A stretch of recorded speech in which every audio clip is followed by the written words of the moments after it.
deixar ligado. Na entrevista de hoje. Oi, esse é o programa Entrevista. Eu sou Ronaldo Lemos e a gente está hoje com Guilherme Wisnik, professor, curador, arquiteto e alguém que pensa a cidade como ninguém aqui no Brasil. Guilherme, obrigado por estar aqui conosco. E o tema que eu queria levantar para a gente bater um papo aqui é a questão da tecnologia no plano da cidade, e especialmente como é que ela muda a experiência da vida, né? Então, hoje a gente tem coisas como Airbnb, Uber, enfim, aplicativos que te permitem escolher um caminho pela cidade. Você acha que isso muda a experiência de se viver numa cidade brasileira no dia de hoje? Oi, Ronaldo, é um prazer estar aqui, obrigado pelo convite. Eu acho que sim, muda muito. Eu acho que a gente está vivendo um momento de grande transformação na experiência da cidade. E a entrada desses aplicativos, como o Waze, por exemplo, são interessantes para nós arquitetos, porque de alguma maneira eles popularizam para todo mundo um tipo de linguagem com a qual a gente convivia de uma forma um pouco exclusiva, né? Há não muito tempo atrás, a gente tinha que comprar foto aérea, tinha uma agência que vendia aerofotogrametria. Hoje em dia isso está completamente disseminado. Você vai no Google Maps e tem ali o plano da cidade à disposição. Você cai em cima, até de aeroportos, de bases militares, né? Que eram coisas que as agências não vendiam, essas fotos aéreas, né?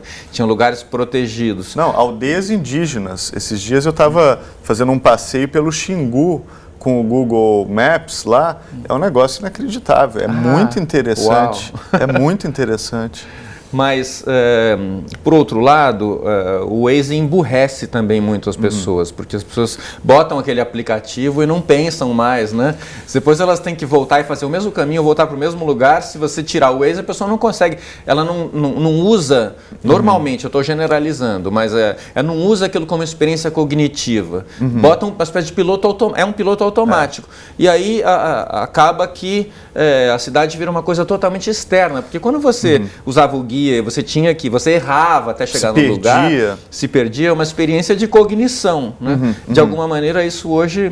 Sabe o que é interessante? Eu vi há pouco tempo um aplicativo para incentivar as pessoas a flanarem pela cidade. Porque com o Waze e com o Google Maps é isso, ele te dá o caminho mais racional e é um caminho que basicamente não varia tanto, ele vai privilegiar algumas avenidas ou alguns lugares que tem o tráfego mais rápido. E aí tem um aplicativo que você instala e ele te dá o caminho mais, vamos dizer, aleatório que você puder, para você poder devagar e flanar pela cidade. Talvez ajude, né? Não sei. Não sei, isso é muito estranho, porque flanar não pode ser através de aplicativo. Tem toda a razão. Essas experiências de deriva, né, elas são maravilhosas, elas têm origem...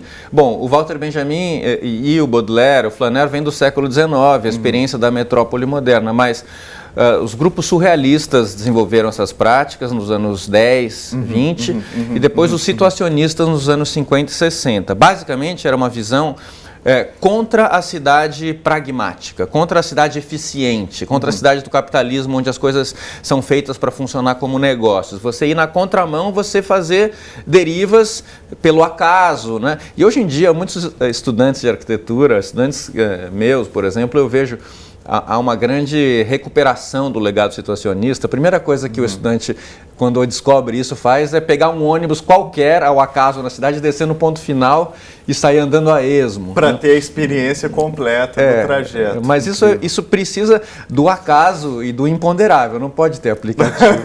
Muito bom. Guilherme, a outra coisa é o seguinte, ideia de cidade inteligente.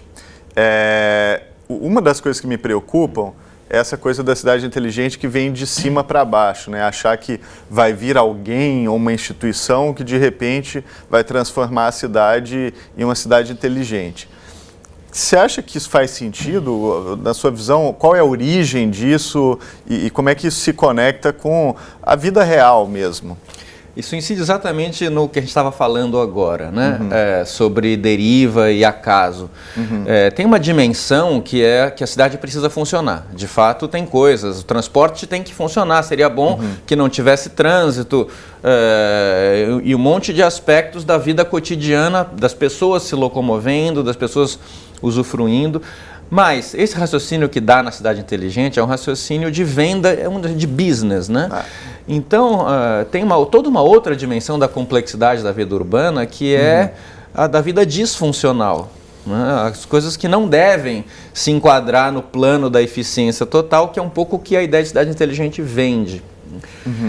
Então, eu sou muito resistente e contra essa ideia. Ela nasce, até onde eu sei, primeiro, na ideia dos edifícios inteligentes. Os edifícios inteligentes são aqueles edifícios com automação, né? Sim. E que também vendem uma ideia de ecologicamente corretos, porque reaproveitam água de chuva, às vezes tem placa solar e tal. O que eu acho que é até bom isso. Isso é até bom, isso é bom importante. em si, digamos assim, mas ele tem um desdobramento perverso que é o seguinte: as grandes empresas constroem esses edifícios supostamente inteligentes, propagandeiam que estão sendo ecologicamente responsáveis por isso, quando na verdade estimulam uma prática urbana nada inteligente. Então a questão é,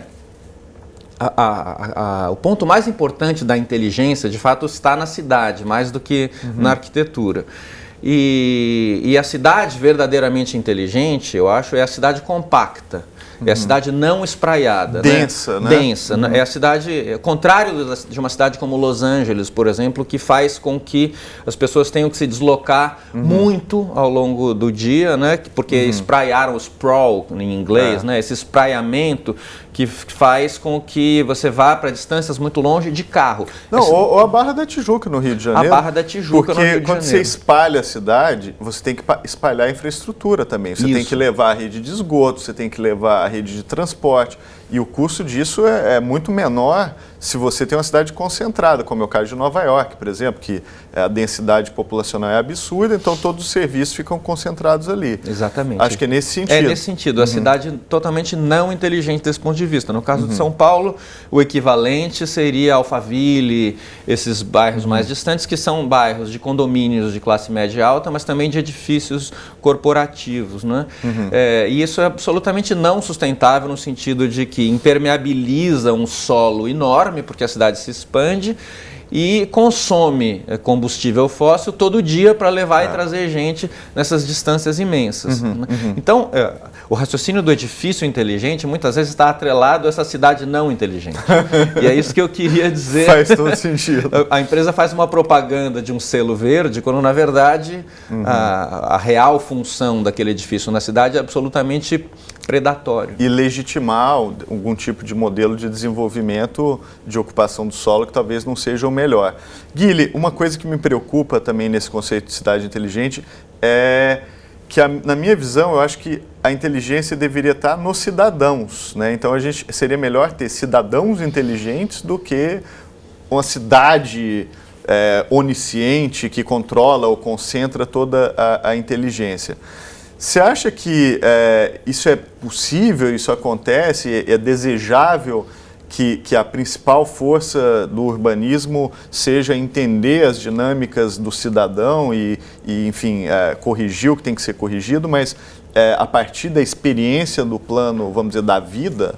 Acho que sim, o que você está defendendo são práticas bottom-up ao invés de top-down, como se diz no jargão em inglês, não é? Eu acho que é exatamente isso. Agora, esse raciocínio, então tem uma mudança de paradigma que dá nessa definição que é interessante. A partir de um certo momento, anos 90, começou-se a perceber, e isso são teóricos norte-americanos, que talvez a melhor cidade não seja só a cidade onde está o capital financeiro, mas é a cidade onde está a inteligência. O que é a inteligência nesse caso? É a produção de conhecimento. Né? Essa percepção vai se desdobrar na chamada economia criativa. Né? Agora, a economia criativa, ela tem uma origem interessante, que é essa, mas ela acaba se transformando de novo num negócio. Né? Que negócio é esse? Trazer cultura para a cidade, fazer da cidade um polo do terciário avançado da indústria cultural. E isso esteriliza de novo, né? Isso, na verdade, é um movimento que mata aquela suposta inteligência. Porque quando você fala do cidadão, eu acho que é isso também, eu concordo. Na verdade, é investir em educação, no conhecimento. Muito mais do que em museus para turistas ou coisas que empacotam a cultura numa versão para exportação. E como é que você acha que educa o cidadão para isso acontecer, no sentido de como é que a gente mostra que as pessoas hoje têm poder e têm possibilidade de serem protagonistas no plano da cidade porque elas estão conectadas? São processos lentos de conscientização da esfera pública, né? De que, de fato, o domínio público diz respeito a todos nós.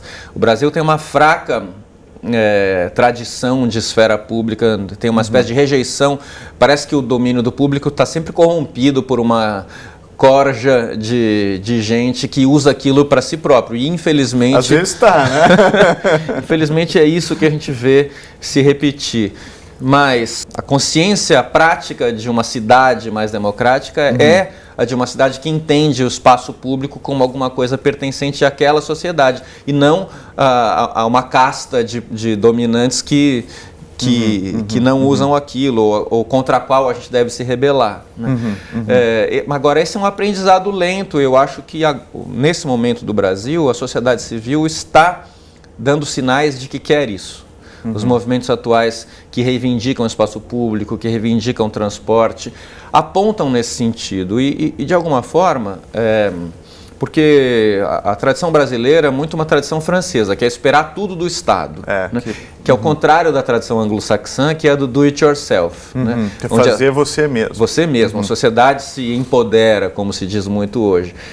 E eu acho positivo que hoje no Brasil, a gente, de alguma maneira, parece que a sociedade vive um momento terminal, uma espécie de ressaca em relação ao Estado. Parece que o Estado não... A sociedade brasileira está percebendo que não dá mais para esperar do Estado, porque o Estado não vai prover certas coisas. Então, há um movimento na direção da sociedade civil que é positivo, né? De alguma maneira fazer urbanismo com as próprias mãos. E eu acho que tem um desejo de participação na esfera pública. Eu acho que as pessoas não se sentem representadas e eu acho que, inclusive, especialmente no plano da cidade, as pessoas estão cada vez mais querendo se sentir... tendo uma voz e tendo a possibilidade de contribuir para as decisões, porque afinal de contas vão afetar a vida daquelas pessoas. Guilherme, eu adoraria continuar a nossa conversa, incrível, muito obrigado por estar aqui, mas o nosso tempo acabou.